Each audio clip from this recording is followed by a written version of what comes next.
Entrance కమాన్ దగ్గర ఉన్నాము. ఇది అద్భుతంగా కట్టారు. ఎంట్రన్స్ గేట్ ఇది first gate and second gate అక్కడ ఉంటుంది. సో ఇది మెయిన్ మన ఎంట్రన్స్ ఆర్చ్ దగ్గర ఉన్నాము. ఇది మన ఇక్కడ నుంచి చూసుకుంటే బెంగళూరు హైవే 100 అడుగుల దూరంలో బెంగళూరు హైవే ఉంది. అక్కడ చూడండి వెహికల్స్ వెళ్తున్నాయి. సో అది మనకి బెంగళూరు హైవే అనమాట.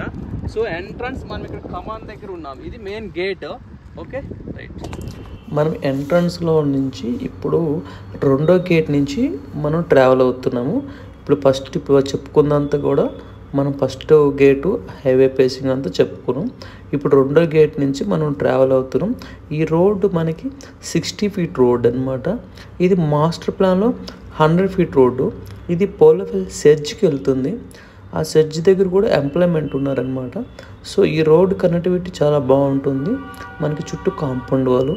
అండ్ ఇప్పుడు మనం ఫస్ట్ గేట్కి వచ్చాం. మనం ఇప్పుడు ఈ ఎంట్రన్స్ అయ్యాము, లోపలికి ఎంటర్ అవుతున్నాం.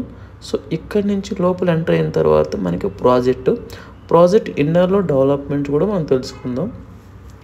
ఇక్కడ మనం చూసుకున్నట్లయితే మనకి మొత్తం కూడా డెవలప్మెంట్ అయితే కంప్లీట్ చేశారు.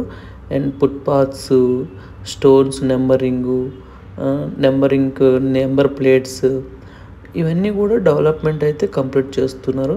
Revenue plantation, underground electricity and underground drainage, ప్రతి ప్లాట్కి వాటర్ కలెక్షను.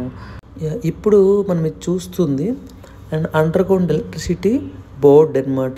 స్ట్రీట్ లైట్ ఇది.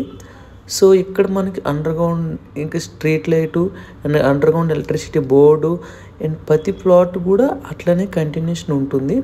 ఎందుకంటే మనం అండర్గ్రౌండ్ ఎలక్ట్రిసిటీ ఇచ్చినప్పుడు అది పర్ఫెక్ట్ ఉంటుంది అనమాట.